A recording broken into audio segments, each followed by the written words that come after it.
दोघांनाही गोलाईच्या शानची किंमत आहे. निर्णय क्षमता कुठेतरी कमी पडते असं आम्हाला जाणवतं. त्या संदर्भात आपली निर्णय काय असतील या संदर्भात गोलाईची शान वाढवण्यासाठी?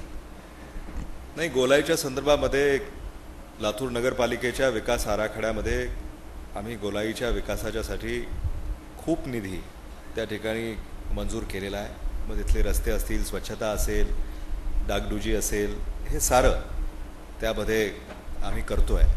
पण आता गोलाई ही खूप गजबजलेलं हे ठिकाण आहे आणि तिथे छोटे मोठे सारे व्यापारी त्या ठिकाणी तिथे आपली उपजीविका त्या ठिकाणी मिळवत असतात आणि म्हणून कुठल्याही एका घटकाला बाजूला ठेवून आम्हाला कुठलाही निर्णय करता येत नाही. जोपर्यंत सारे घटक एका निर्णयाच्या पाठीशी येत नाहीत तोपर्यंत कुठलाही निर्णय करणं योग्यही नाही.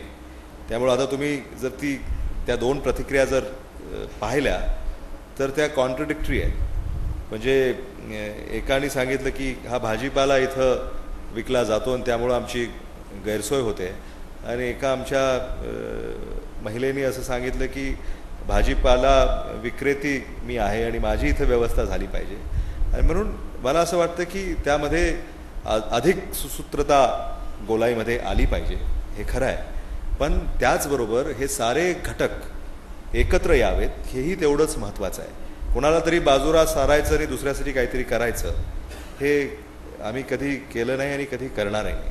आणि त्यामध्ये आम्ही त्या साऱ्यांना पुन्हा एकत्र बसवून तो मार्ग काढण्याच्या संदर्भामध्ये काही पावलं निश्चित उचलू. आम्हालाही माहिती आहे की आज गोलाईमध्ये जाणं किती कठीण आहे, किती वाहतूक त्या ठिकाणी आहे आणि कचरा असतो, गर्दी असते, व्यवसाय करणारी तिथे खूप मंडळी आहे.